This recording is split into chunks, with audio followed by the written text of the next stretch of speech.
लोके सज्जन सर्वदैराः कीर्तियमानं भारत पंकजं कलवल कर्णसिंह श्रेयसु मोहं करोति वाचालं मंगलं भयति जगद्भावं वन्दे परमानन्दमाधवं नं ब्रह्मा वर्णितरुद्रमर्तः अस्तवन्तिकैरस्मै वेदशामपद प्रभवपनिषदहि गायन्ति नमः ज्ञानाय तद्वदेन मनुष्यं पश्यन्ति योगिनो देवाय तस्मै नमः देवाय तस्मै नमः।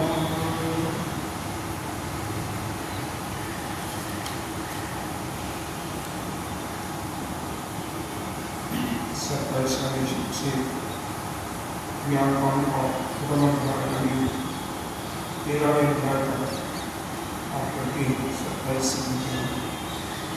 श्रवण सर्वेषु भूतेषु तिष्ठन्तं परमेश्वरं विनश्यति विनश्यति स अविनश्यन्तं च पश्यति स पश्यति समं पश्यन्नि सर्वत्र समवस्थितं ईश्वरं न हीनस्ति आत्मानं तत्त्वजाति परां गतिं समं पश्यन्नि सर्वत्र समवस्थितं ईश्वरं न हीनस्ति आत्मानं ततो जाति परां गतिं। यहाँ पर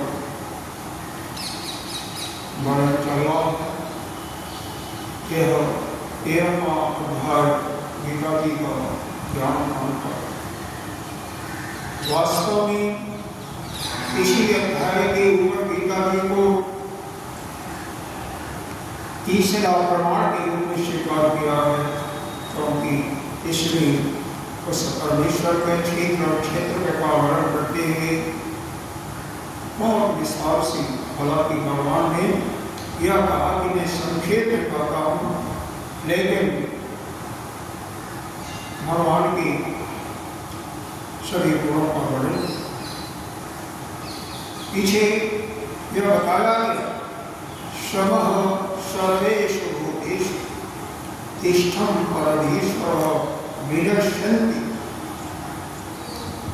विनश्यति सः अविनश्यत्वं च पश्यति सः। जो यस सर्वेषु भूतेषु विनश्यति, इस सृष्टि में जितने भी भूत करते हैं प्राणी को, सभी प्राणियों में क्या है? विनाश का डर लगा हुआ है। सभी जो है विनाशशील है, लेकिन उन्हीं में कौन सा व्याप्त है? परमेश्वर समता के रूप से एक समान सभी विनाशशील वस्तुओं में। विनाशशील कौन है? यह शरीर है, जीव शरीर। तो समस्त जीवों के शरीरों में कह सकते हैं कि वह अविनाशी परमात्मा समान रूप से स्थित है। अविनश्यत्वं च पश्यति सः। जो उसको, उस परमात्मा को सभी भूतों में अविनाशी के रूप में देखता है, वही इस पर विशेष चर्चा की जा चुकी है। तो इसके लिए शायद इस पर चर्चा हो गई थी कल, इस श्लोक की चर्चा कल हो गई थी। ध्यान रखना चाहिए, क्योंकि ऐसे ध्यान नहीं रखेंगे तो फिर मुश्किल हो जाएगा।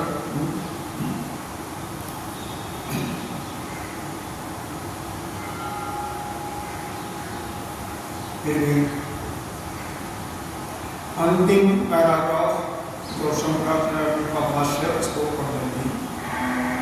जगातिनी दृष्टि अनेकं चंद्रं पश्यति तम अपेक्षायैक चंद्रदर्शी विशेष्यते स एव पश्यति इति। जैसे कोई आँख का रोग होता है, उससे किसी की आँख दूषित है, टीबी रोग लिखा होगा लेकिन नाना प्रकार के रोग इसमें हो सकती है, ऐसा कोई दृष्टि वाला व्यक्ति है तो एक चंद्रमा के बजाय अनेकों चंद्रमा दिखाई देता है। यह उसकी एक विशेषता बताई गई है। यह वैसे ही देखता है, वैसे ही यहाँ भी जो आत्मा को उसी प्रकार से विभाग रहे, यानी सभी प्राणियों में एक समान देखता है, क्योंकि वह परमात्मा व ब्रह्म सभी भूतों में, सभी प्राणियों में एक जैसे समत्व रूप में सबके अंदर एक ही समान स्थित। तो जो उसको विभाग रहित देखता है, यानी सभी प्राणियों में एक जैसे ही देखता है, यहाँ पर जो अलग अलग प्राणियों में अलग अलग आत्मा को देखते हैं, उनसे विपरीत दर्शनों की अपेक्षा यह परमात्मा की विशेषता बताई गई है कि वही ठीक देखता है। तात्पर्य हुआ कि जैसे चंद्रमा है एक, लेकिन कोई दूषित आँख वाला उसको अनेकों चंद्रमा दिखाई देता है, लेकिन जो जिसकी आंखें ठीक हैं उसको एक ही चंद्रमा दिखाई देता। उसी प्रकार से यहाँ पर दो ले लीजिए, भाग ले लीजिए, ज्ञानी अज्ञानी मनुष्यों में होती है। तो एक अज्ञानी की दृष्टि से सभी के अंदर अज्ञानी अलग अलग आत्मा, लेकिन अगर ज्ञानी पुरुष है तो सभी के अंदर जितने भी प्राणी हैं, न कि ईश्वर के सभी प्राणियों के अंदर समान दृष्टि से उसी एक आत्मा होती है। इस प्रकार से यहाँ पर चंद्रमा के भेद दृष्टि की तुलना किससे की गई? ज्ञानी और अज्ञानी की। वहाँ पर नेत्र के किसी रोग से दूषित व्यक्ति है और एक ठीक नेत्र वाला, शुद्ध नेत्र वाला कोई कारण नहीं। उसी प्रकार से एक जो यह काम, क्रोध, लोभ, मोह, मद, यह जो अज्ञान है, इससे ग्रसित है उसका अंतरात्मा, मर से पूर्ण रूप से ग्रसित है। उसकी दृष्टि कैसे होगी? और जो अपने अंदर उस ब्रह्म विद्या को प्राप्त कर चुका है उसकी दृष्टि कैसे? तो इन दोनों ने अंतर इसी प्रकार से बताया, जैसे एक ठीक दृष्टि वाला जो पुरुष है उसको एक ही चंद्रमा दिखाई देता है अनेकों में, उसी प्रकार से ज्ञानी पुरुष एक ही आत्मा को सभी प्राणियों में समान रूप से देखता है, इसमें कोई भेद नहीं। लेकिन जैसे दूषित नेत्र वाला है उसको एक चंद्रमा के बजाय कई चंद्रमा दिखाई देता है, वैसे ही एक ज्ञानी पुरुष को हर एक के अंदर जितने भी प्राणी हैं, हर एक के अंदर अलग अलग रूप से आत्मा। तो कम से कम ये हम लोगों के लिए बहुत ही शिक्षाप्रद आदि पुरुष शंकराचार्य जी का यह वाक्य है कि भाई हम ज्ञानी तो नहीं है, लेकिन कम से कम अगर सभी प्राणियों में एक ही आत्मा को देखना शुरू कर देंगे तो आत्मा को हम ज्ञानी तो बनी गए ना। तो कम से कम हमारी दृष्टि जब से यह ज्ञात हो गया हमें कि ज्ञानी पुरुष की दृष्टि में वो एक ही आत्मा है, इसको पक्का कर लेता है, जो कर लेता है वही सभी के अंदर सभी प्राणियों में एक ही आत्मा, तो वही ठीक देखता है। तो मेरे पास भाव सभी को समझ में आ गया होगा। इसका अर्थ फिर भगवान भास्कर कहते हैं, इतरे पश्यन्तः अपि न पश्यन्ति विपरीत दर्शकता अनेक चंदर्शिव इति। अभिप्राय यह है कि एक दूसरे शब्द अनेक चंद्र देखने वाले के भाव विपरीत भाव से देखने वाले होने के कारण देखते हुए भी वह जिस जिसका आंख दूषित है वही देख रहा है चंद्रमा, लेकिन वो वास्तविक रूप से नहीं देखता है। उसी प्रकार से अज्ञानी मनुष्य सभी के अंदर आत्मा को ठीक रूप से वास्तविक रूप से न देखता है, बल्कि अपने अज्ञान की दृष्टि से। और इसके बाद अगले श्लोक की संगति की जा रही है। उसी ज्ञान का फल इसमें बताया जा रहा है और उस ज्ञान के फल को धारण करके उसकी हमें वस्तु करनी चाहिए। इसीलिए यह श्लोक आरंभ किया जा रहा है। समं पश्यन्नि सर्वत्र समवस्थितं ईश्वरं न हीनस्ति आत्मानं न हीनस्ति आत्मानं ततो जाति परमां गतिम्। समं पश्यन्ति सर्वत्र, जो ऐसा प्राणी है जो कि सभी प्राणियों में समान रूप से उस परमेश्वर को देखता है, उसमें इसी प्रकार सभी भूतों में समान रूप से स्थित होता हुआ उस आत्मा का दर्शन करता है। न हीनस्ति आत्मना आत्मान, वह अपने आत्मा का हनन नहीं करता है। ततो जाति, जो सभी रूप से सभी प्राणियों में एक ही आत्मा को देखता है, तो वह आत्मा के द्वारा आत्मा का हनन नहीं करता। और ऐसा जो प्राणी है स जाति ततो जाति परमां गति, उसी की उस परम गति होती है। परम गति का तात्पर्य वह पुनः इस संसार सागर में दोबारा नहीं। बहुत सुंदर यहाँ पर भगवान ने ऐसा जो समदृष्टि पुरुष है, समदृष्टि का मतलब सभी प्राणियों के अंदर एक ही आत्मा को प्रकट और विभक्त रूप से दिखने वाला जो पुरुष है, दृश्य है, वह इस संसार सागर को पार कर जाता है, क्योंकि वो आत्मा के द्वारा आत्मा का हनन नहीं करता। अरे भाई, सभी के अंदर एक ही आत्मा है, तो सबकी आत्मा तो अपनी ही आत्मा हुई।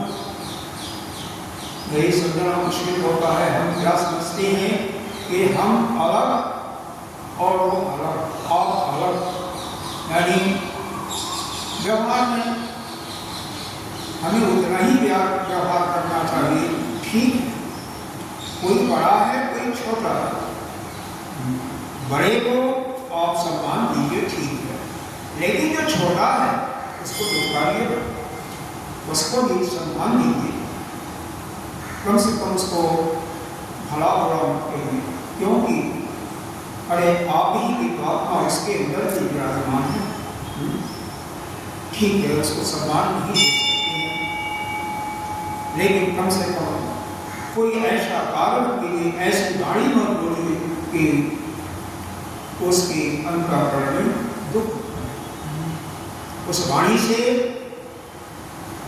वह दुखी।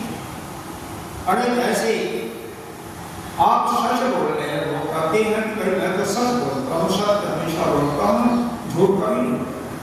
लेकिन अगर एक अंधे आदमी को अंधा कहोगे, एक लंगड़े आदमी को लंगड़ा कहोगे, तो क्या है? अप्रिय शब्द। अगर अप्रिय शब्द बोलोगे तो जो व्यक्ति है जो उस रोग से ग्रसित है, सत्य है, लेकिन उसको अच्छा नहीं लगता, तो यदि तो उस एक आत्मा जो आपकी ही आत्मा है, तो अपनी ही द्वारा उसका हनन होगा। बात समझ में आ रही होगी। अगर महात्मा लोगों को कुछ करना नहीं होगा तो वो तो सबके समानी व्यक्ति। इसका भाष्कर ने भी बहुत सुंदर किया, उसको देखा जाए। समम पश्यन् उपलभ्यमानं, समम पश्यन् का अर्थ यहाँ पर भाष्कर ने क्या कहा? उपलभ्यमानं ही तस्मात्, सर्वत्र का सर्वोदेश समवस्थितम तुल्यत्वावस्थितम, ईश्वरं वा अटिया अतीत अंधश्लोक लक्षणं इतिरर्थः समं पश्यन्ति किं न हीनस्ति अलहिंसा न करोति आत्मा स्वरेन शेन एव श्रम आत्मानं तथा।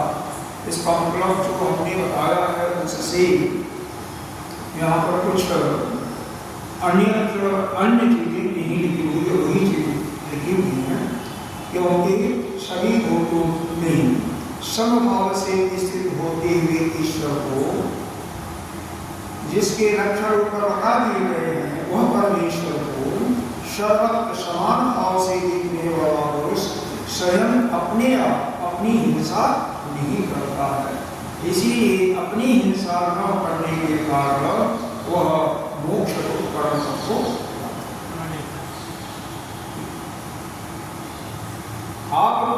आपके दृष्टि में यदि दिखाई दिया कि वह अलग है या वह कुत्ता है, वह चींटी है, उसकी हिंसा करना में कोई दिक्कत नहीं है, तो वही करके खा जाते, वही क्योंकि एक ही आत्मा उसके अंदर है। अरे वो तो बात छोड़ो, आजकल कई होते हैं अपने ही कर्मचारियों के अंदर अपने भाइयों तक उनमें अलग देख करके उनकी हिंसा करने के लिए बात हो जाती है। उनका क्या कल्याण होगा? भी कल्याण हो सकता है, शब्द में भी उनका कल्याण हो सकता है। और ज्यादातर जितने झगड़ा होते हैं, जितने कत्ल होते हैं, हिंसाएं होती हैं, वो जिसको जो अपना समझता है किसी समय में उसी के साथ ज्यादा होती है। क्योंकि दुश्मन जो है उसको सजा है, वो तो पहले उसको वार करने के पहले वो समझेगा कि दुश्मन का वार, लेकिन अपना आदमी को नहीं समझ पाएगा। वो देश होते का वो तो भाई है, वो तो हमारा मित्र है, वो तो मेरा, तो अपने द्वारा ही प्राणी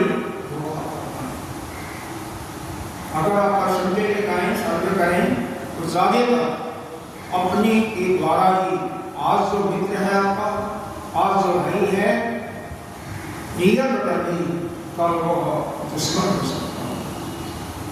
वह आपके ही गुण और गुणों के कारण ऐसा होता है, किसी का दोष नहीं है उसमें है। आगे यहाँ पर एक पूर्व पक्षी प्रश्न पूछता है, न एव कश्चित् प्राणी स्वयं स्वयं आत्मानं हीनस्ति कथम। कैसे आप कह रहे हो कि एक प्राणी, एक पुरुष अपने ही द्वारा अपनी आत्मा का हनन करता है? तो यहाँ पर भाष्यकार महाराज कह रहे हैं कि न एष दोषः, इसमें कोई दोष नहीं है, क्योंकि अज्ञान आत्मतिरस्करो भवति, क्योंकि अज्ञानियों से स्वयं अपना तिरस्कार करना हो सकता। जो अज्ञानी होता है, पहले ही मैंने बता दिया था वैसे करके, लेकिन वही भाष्यकार ने भी लिखा, क्योंकि अज्ञानी किसी को अगर दंड दे रहा, किसी को बुरा कर रहा, उसको जब पता नहीं है कि वो मैं ही हूँ, उसके अंदर अपनी आत्मा को नहीं देखा, कभी वो करता। शरीर अज्ञानी होते हैं, साक्षात प्रत्यक्ष आत्मा का पुरस्कार करके अनात्मा शरीरात्मा को आत्मा मानते हैं, वो जो शरीर को आत्मा मानते हैं, जो वास्तविक आत्मा है, आत्मा को अनात्मा समझ लेते, बल्कि अनात्मा में ही आत्मा का भाव। शरीर जड़ है, मन बुद्धि चिंतन का भी जड़ है, लेकिन इसी को आत्मा मान करके, यह जो अनात्मा है, जड़ वस्तु है, आत्मा मान करके वो व्यवहार करते हैं। फिर वो उन्हीं का नाश नहीं करते हैं। आत्मा का तो नाश कोई कर ही नहीं सकता ना, आत्मा तो अविनाशी है, तो नाश होगा शरीर का। उनको संतुष्टि होती है कि मैंने अमुक को मार दिया। अरे अमुक को क्या मारा, उसको तुम मार ही नहीं सकते। नैनम चेतन शास्त्राणि नैनम क्लेदयन्ति आपः नैनम शोषयन्ति भारत। अरे उसको तो ना अग्नि जला सकती है, न पवन उड़ा सकता है, न जल गीला कर सकता है, कोई कुछ भी नहीं कर सकता है। आप उसकी बात ही क्यों? अंतिम में इसका उपसंहार क्या किया गया? जब इतरो यथोक्त आत्मदर्शी स उभयथा अपि आत्मानं न हिन्नस्ति ततो जाति परमानुभूति ततो कर्म फलं तस्य भवति इत्यर्थः। इसका अर्थ यही है कि जो अपने द्वारा ही अपना आत्मा, अपनी आत्मा यानी सबके अंदर अपनी आत्मा है, तो किसी का हनन नहीं करता, उसकी क्या गति होती है? परम गति होती है, यानी पुनः वो इस संसार से वापस नहीं, उसका शरीर भागने के बाद पुनः नहीं। देखो इसी को योग दर्शन में अरे आपके ही इसी गीता जी में ही जो योग का प्रकरण है छठा अध्याय, जिसको आप संयम योग कहा गया है, उसमें भी भगवान ने ही कहा है सर्वभूतस्थ आत्मान सर्वभूतानि च आत्मनि एक शर्ते योग युक्तात्मा सर्वत्र संपन्न। और भी कहा उसी के नीचे जो माम पश्यति सर्वत्र सर्वं च मयि पश्यति तेषाम् अहं न पश्यामि स च मे न पश्यति। जो उस परमात्मा को सर्वत्र देखता है, इतना तो आपने सुना होगा, इसमें शंकर ने पक्का किया होगा, वो परमात्मा कड़कड़ में विराज है। जब कड़कड़ में विराजमान है तो आप में है तो चीटी में नहीं है, बिल्ली में नहीं है, हर एक में है ना। आप में है तो आपके भाई में भी तो है, आपके कर्मचारी में भी है, हर जगह तो वही है। भक्ति वाले भी किसी को भक्ति योग में किसी को ही प्राप्त करने दे, वही परमात्मा सब जगह स्थित है। तो ध्यान मार्ग ले लो, योग मार्ग ले लो, भक्ति मार्ग ले लो, भक्ति योग हर जगह एक ही। भक्ति योग में जब उपासना करते हैं, जिस आराधना की उपासना करते हैं, अंतिम में हम यही वास्तव में जो उपासना करता है वही करता है कि आपकी आत्मा और मेरी आत्मा एक है और वही ब्रह्म है। वह ब्रह्म से अभिन्न अलग नहीं है, भेद युक्त नहीं है, बल्कि वो वही, उसमें कोई अंतर नहीं। इस प्रकार से ऐसी जो उपासना करता है उसी का कल्याण होता है, दूसरे का नहीं। सर्वभूतस्थं ईशं समुपश्यन् हि आत्मना आत्मानं इति उक्तं वचकर्मफलं कर्मवै लक्षणभेदविन्येषु आत्मसु इति एतद् आशंक्य। यह जो कहा कि ईश्वर सभी प्राणियों में एक समान स्थित है, ऐसा जो देखता हुआ पुरुष आत्मा द्वारा आत्मा का नाश नहीं करता, मतलब अपने द्वारा दूसरे किसी जीव का नाश नहीं करता, क्योंकि उसमें ही आत्मा है। तो अपने द्वारा आत्मा का स्वयं किसी आत्मा का, अपनी ही आत्मा का नाश नहीं करता। यह कहते हैं यह युक्ति संगत नहीं है।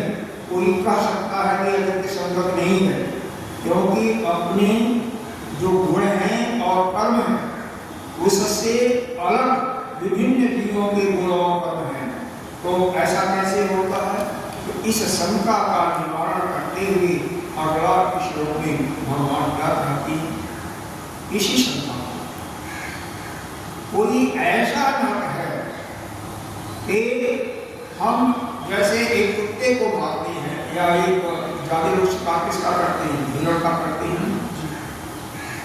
राजाओं महाराजाओं के बात करते नहीं, लेकिन मुर्गे को तो बहुत मुर्गी लोग का काटते हैं, अंडा भी खाते हैं।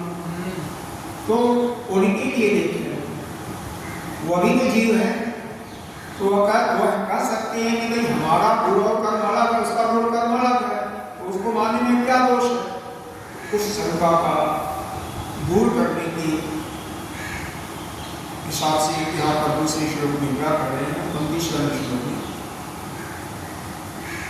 प्रकृति कर्माणि क्रियमाणानि सर्वशः जो पश्यति तथात्मनं परतरं सपश्यति। कि प्रकृति एवं, यानी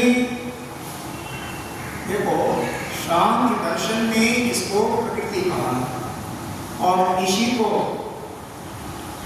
भक्ति योग में जहाँ पर ईश्वर को प्रतिपादन किया गया है वहाँ पर इसको क्या कहा गया है, माया कहा गया है। इसमें तो यह प्रकृति जो है यही एक माया का रूप है। तो जैसे तीसरे अध्याय में बताया कि तत्तवित्त महाबाहो गुण कर्म विभाग गुणा गुणेषु वर्तन्ते इति मत्वा न संजयते।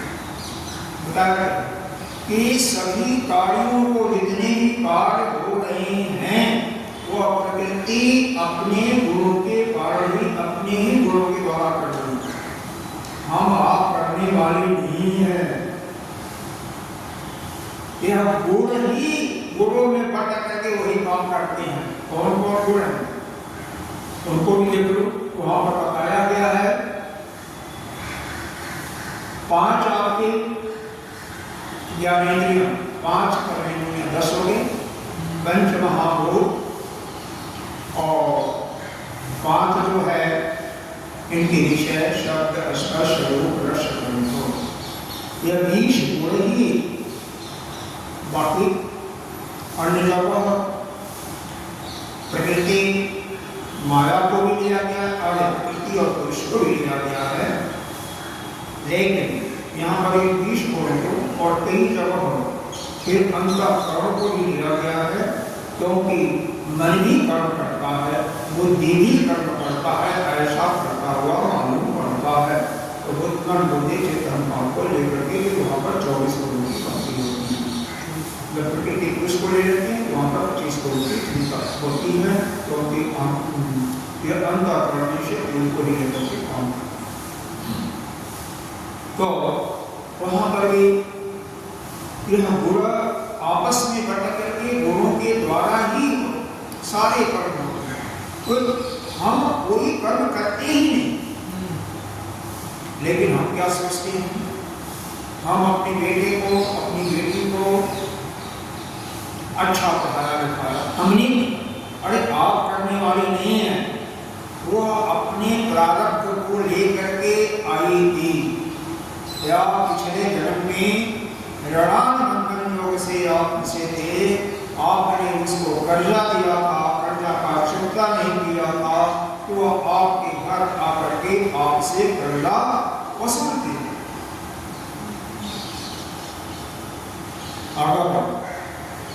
देखो वेदांत पूर्ण वेदांत के रूप से बात करते हैं तो सृष्टि उत्पन्न ही नहीं है, सृष्टि नाम की कोई चीज ही नहीं है। लेकिन अन्य दर्शनों के हिसाब से चलते हैं, क्योंकि सृष्टि तो दिखाई दे रही है, पक्षी नहीं सही, सुंदर सुंदर वृक्ष दिखाई दे रहे हैं, फूल दिखाई दे रहे हैं, मनुष्य, नाना प्रकार के पंक्षियां, पशु, हिंसक जंतु, और स्वयं आप भी अपने अंतःकरण को शुद्ध करने में भी क्यों लगे, शुद्ध तो करते हो ना। चाहे जब वेदांत तक किसी के माध्यम से इस अंतःकरण को शुद्ध करके, और आपका आचरण वेद के अनुसार होता, वेद ने भी जगह जगह सावधान किया है कि ऐसे कर्म करना चाहिए और ऐसा कर्म नहीं करना। यही बताया ना, स्वाध्याय न कभी स्वाध्याय में कभी किसी को प्रमाण नहीं करना चाहिए। माता पिता गुरु की सेवा, वृद्धि की सेवा जरा सा भी प्रमाण नहीं करना चाहिए, आलस्य नहीं करना चाहिए। तो क्यों? तो इसका मतलब कुछ न कुछ तो है, इस व्यवहार की जगत के लिए भी श्रुति ने बताया है। तो श्रुति ने जो बताया है उसका हमें तो ध्यान रखना पड़ेगा, करते ही। तो अपने अंतःकरण को शुद्ध करने के लिए अज्ञान की दृष्टि से, चूंकि अज्ञान है तो अपने मल को दूर करने के लिए हमें जो पूर्णांशा में बताया गया वेदांत का करते रहना चाहिए। और फिर जब शुद्ध हो जाता है, बल का समाप्ति हो जाती है, मन क्षीण हो जाता है, उस समय ज्ञान गुरु के द्वारा, आचार्य के द्वारा हमें प्राप्त करना ही चाहिए। कैसे होगा? तीन ही शास्त्र वहां बताए गए हैं। पहला है श्रीमद् भगवद गीता को आप स्वयं अध्ययन कर रहे हैं। अरे केवल श्रीमद् भगवद गीता में 700 श्लोक हैं, इसमें से 575 श्लोक ही भगवान के द्वारा कहे गए हैं। इन्हीं श्लोकों को यदि अपने अंदर धारण कर लो, ठीक से इसका चिंतन करो कि निश्चित रूप से आपकी मुक्ति निश्चित है। अगर नहीं कर पाते हो तो उपनिषद, किसी एक उपनिषद का श्रवण करो। श्रवण करने का मतलब जो उसने बताया गया उसको ठीक ठीक अपने अंतःकरण में धारण करो। यदि कोई विक्षेप आता, कोई शंका आती है तो उसको मन के द्वारा शंका को दूर करो, और कोई विक्षेप होता है तो निधासन के द्वारा विक्षेप को दूर करो। तो एक उपनिषद से ही आप हो सकते, पहले भी ऋषि के परंपरा में मुक्त हुए हैं, तो आप क्यों नहीं हो सकते? ऋषि लोग अपने गुरुकुल में अपने शिष्यों को एक ही अपनी शाखा का, जो उनकी शाखा होती थी उसी का एक उपनिषद पढ़ाते, और उसी से शिष्य ज्ञानी हो जाता था और वो अपना अलग गुरुकुल खोल। लेकिन अब अंतःकरण जिसका ठीक नहीं है तो इस सेवा को करनी चाहिए। भक्ति के 4 सूत्र आते हैं, उसमें पहला सूत्र है भज सेवा। सेवा ही भक्ति है, यानी सेवा जितनी करोगे और निष्काम भाव से करोगे उतना ही आपका अंतःकरण। यह परंपरा विशेष करके पंजाबियों में बहुत विशेष लक्षण होते पाए जाते हैं और करते हुए दिखाई देते हैं। और भी लोग करते हैं, ऐसी बात नहीं है, लेकिन वहाँ पर विशेष लक्षण हमें दिखाई देता है, और उसी का फल है कोई भी पंजाबी दरिद्र नहीं, वहाँ पर भिक्षा मांगने वाले शायद ही किसी को। ये चले जाइए पूर्वी उत्तर प्रदेश और बिहार में, तो बंगाल इत्यादि में नाना प्रकार की क्यों? उनके का धर्म नहीं, ना धर्म नहीं होगा, धर्म का ठीक ठाक पालन नहीं होगा, सेवा नहीं होगी, वो नहीं होगी। भक्ति का दूसरा सूत्र है भजनात् भक्ति। सेवा के द्वारा जब आपका अंतःकरण पवित्र हो जाता है तो जाती भजनात् भक्ति, भजन करो, जाप करो। उस भक्ति से, भजने से, जाप से आपके चित्त की एकाग्रता होती है। सेवा से आपके अंतःकरण पवित्र हुआ, और इस जाप से, भजन से, कीर्तन से आपकी एकाग्रता है, चित्त की एकाग्रता। और चित्त की एकाग्रता हो जाएगी तो उसका फल क्या होगा? उसके लिए तीसरा भक्ति का स्वरूप बताया गया, भंजनात् भक्ति। तो आपके अंतःकरण में जो 3 ग्रंथियां पड़ी हुई हैं जीवत्व की, कर्ता, भोक्ता और ज्ञातृत्व, ये तीनों ग्रंथियां भंजना, भंजना का मतलब नष्ट हो जाएंगी, उनका भंजन हो जाएगा, तीनों ग्रंथियां नष्ट हो जाएंगी। और जैसे ही ये ग्रंथियां तीनों नष्ट हुई, वैसे ही जीवत्व भाव समाप्त हो जाएगा, तो जीव नाम का कोई चीज आपके अंदर नहीं रहेगा, वह नित्य शुद्ध परिवर्तन आत्मा ही हो जाएगा, और ब्रह्म स्वरूप। चौथी भक्ति अपने लिए लोग कल्याण के लिए भावो भक्ति बताया। भावो भक्ति का मतलब क्या होता है? भाग्य नहीं, अपने जीवन का विभाग करो। जीवन को प्रकृति के 3 मुख्य गुण हैं, सत तरल तंत्र, 3 भागों में बांटो। कम से कम 8 घंटे शतोगुणी रहो, 8 घंटा रजोगुणी और 8 घंटा। शतोगुणी का मतलब केवल उसमें आप ध्यान कीजिए, स्वाध्याय कीजिए, यज्ञ कीजिए, पूजा कीजिए, यह सब काम कीजिए, सत्संग कीजिए। और 8 घंटा अपनी जीविका के लिए भी कर्म कीजिए, रजोगुणी करिए। जो भी आपका मतलब यहाँ पर तो कोई उस टाइप का है नहीं, आप ही हो 8 घंटा का समय लीजिए, जिससे आपका ठीक ठाक करें। और 8 घंटा तमोगुण का मतलब उसमें आप ये भी सोना भी जरूरी होता है, स्नान, ध्यान और भोजन इत्यादि वो भी कीजिए। कुछ लोगों ने संतों से कहा कि भगवान, महानगरों में तो 8 घंटे की ड्यूटी निश्चित होती है, उसके बाद आने जाने में 1 घंटा लगता है, 10 घंटा, तो फिर क्या करें?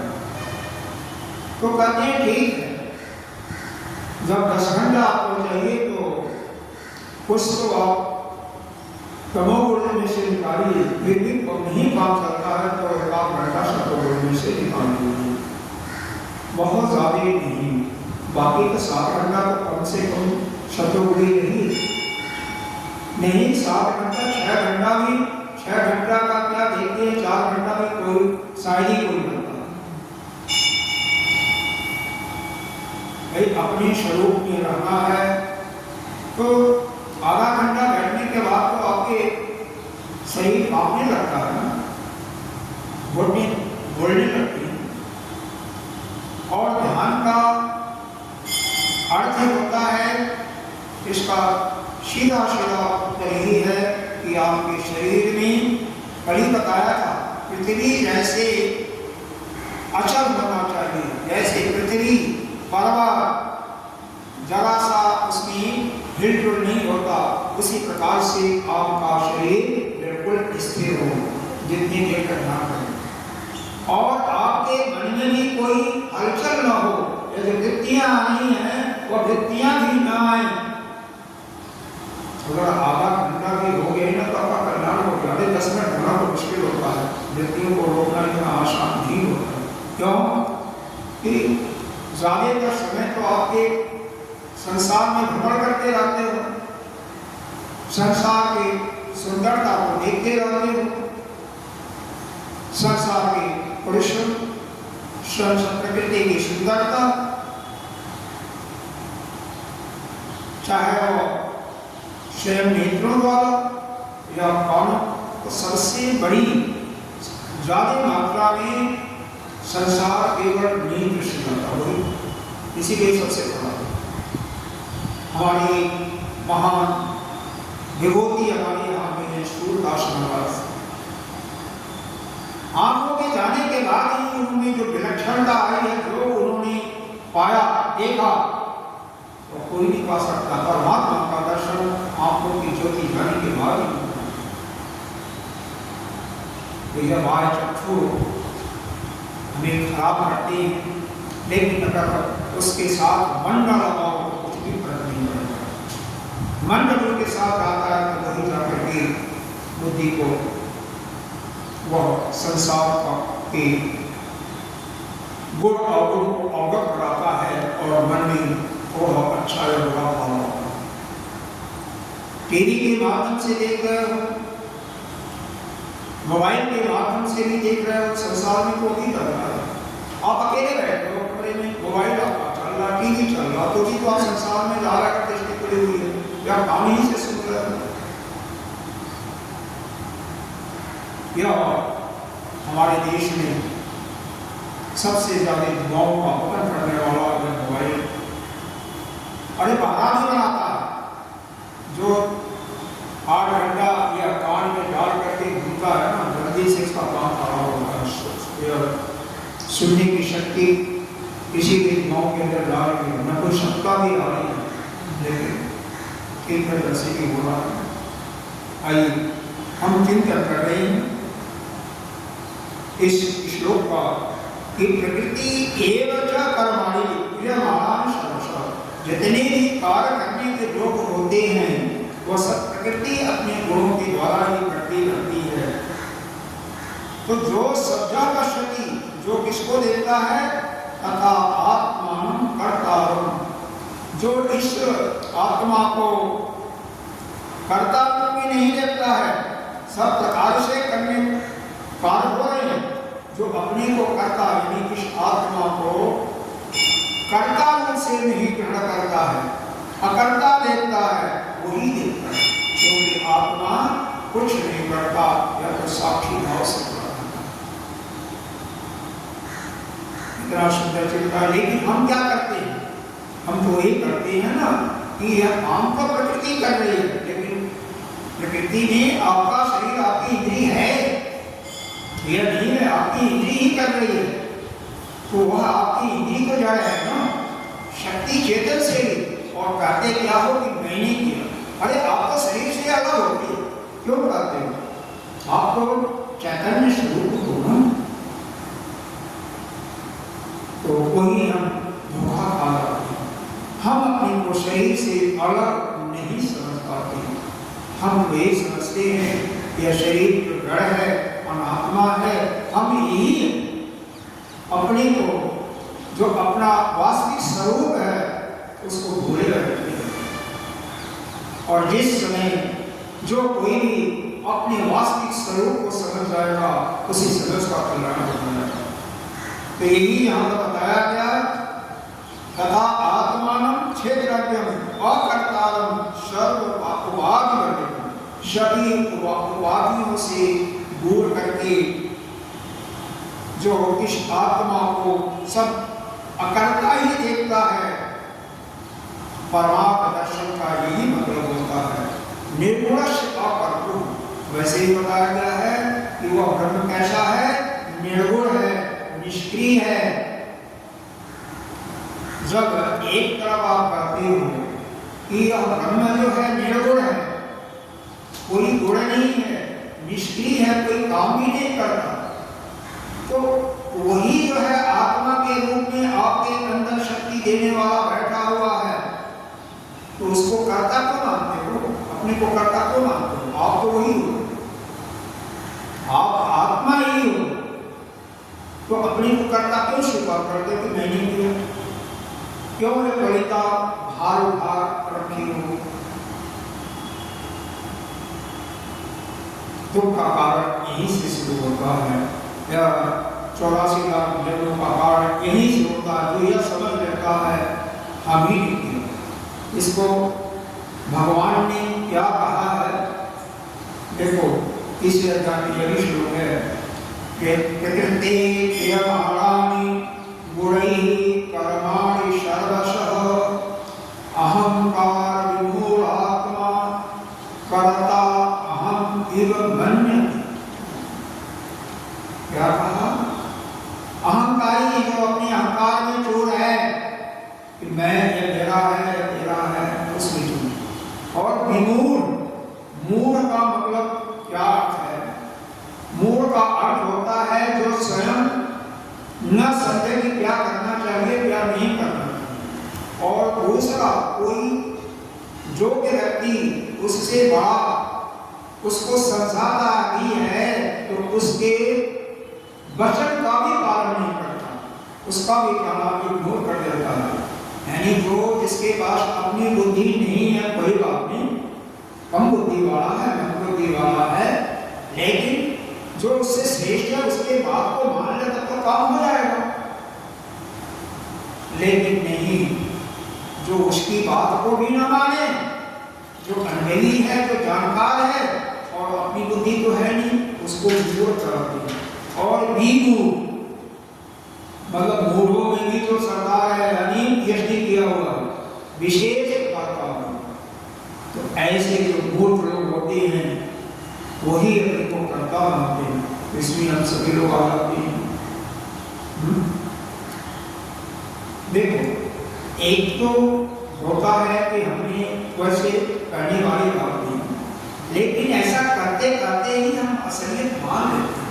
इसलिए हमें कभी यह स्वीकार नहीं करना चाहिए कि हमने यह काम किया, यह हमारा है और यह इन्हीं से वो ऐसी वृत्ति आ जाती है कि स्वप्न में भी आप देखते हो तो यह वृत्ति न आए। इसलिए हर क्षण जो सतर्क रहता है, हर क्षण सतर्क रहता है, वही शायद अपने इस प्रकार के अज्ञान को बाधित करके ज्ञान को प्राप्त कर सकते।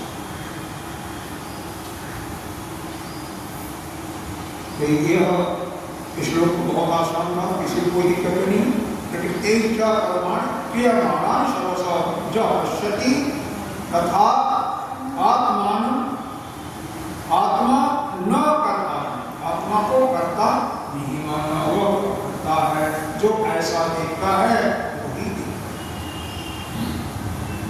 पुनः इसी को सम्यक दृष्टि के अंतर्गत दूसरे शब्दों में भगवान बताते हैं,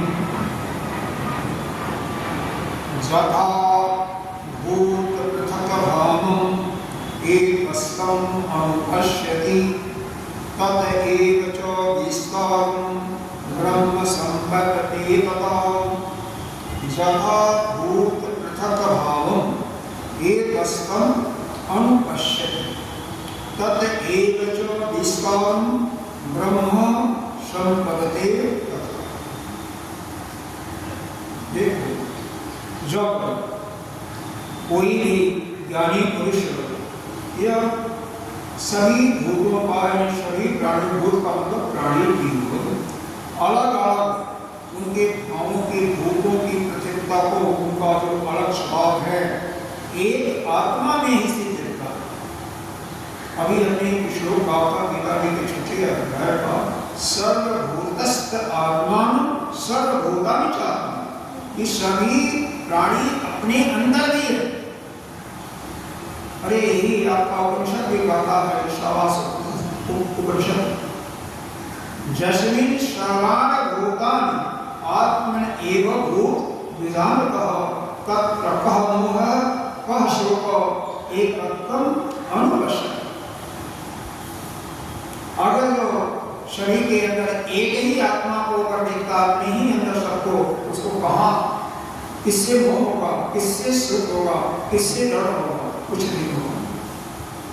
तो वास्तव में जो वास्तविकता है, एक जगह कहा गया है वही बात है, तो जगह जगह इसका वर्णन किया गया तो पक्का है, तभी तो उसको दृढ़ता के साथ, और वेद में लिखा हुआ है, वेद को सत्य ही है, क्योंकि वह परमात्मा के ही शास्त्र और शास्त्र से लिखा है।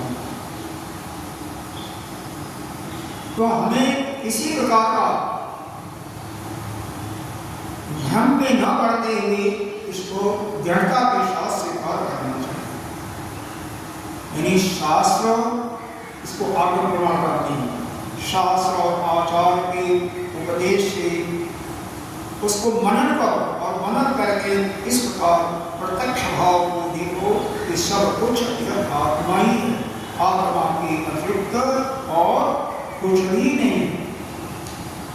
सर्वभूतिस्थ आत्मानं सर्वभूतानि चात्मा। यहाँ पर एक चीज और बताया, तत् एव च तस्मात् एव च विस्तारम्, इसका अर्थ बताया, उस आत्मा से ही सारा विस्तार, शक्ति, उत्पत्ति, विकास दिखता है। कैसे? तो कहते हैं आत्मतः प्राण, यह छांदोग्योपनिषद का हवाला दिया जाता है। छांदोग्योपनिषद के 7वें अध्याय में यह वर्णन है। आत्मतः प्राण, आत्मत आशात्मतः असमतः आत्मत आकाशः, आत्म तेजः, आत्मतः आत्मतः आविर्भाव तिरोभाव जिस समय आत्मा से ही प्राण, आत्मा से ही आशा और आत्मा से संकल्प, आत्मा से ही आकाश, आत्मा से ही तेज और आत्मा से जल, आत्मा से ही अन्न, आत्मा से ही सबका प्रकट और लीन होना, इस प्रकार से सारा विस्तार जो आत्मा से हुआ ही देखे रखता है उस समय और ब्रह्म को प्राप्त होता है।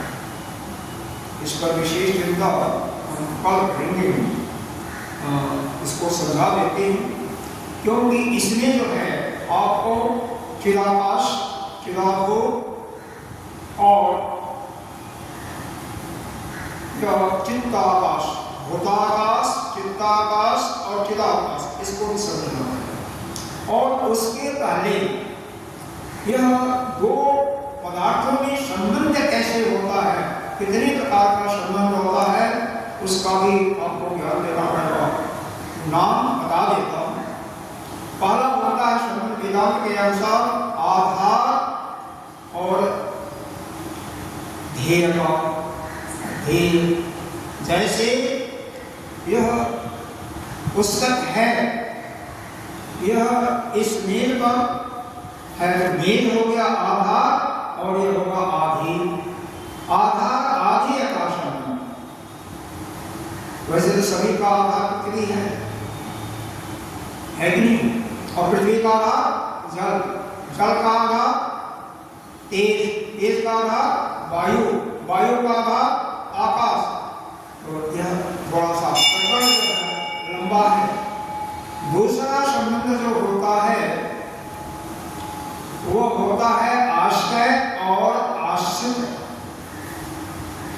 और तीसरा जो संबंध है वह है अधिष्ठान और अध्यस्तता। तो इस पर चर्चा हम कल पढ़ेंगे क्योंकि समय हो चुका है। तो यह थोड़ा सा फिर इसके तीनों आकाशों का यह कम से कम 10-15 मिनट का समय चाहिए। तो कल हम शुरू में ही लेंगे इसको, इसकी बात का करेंगे।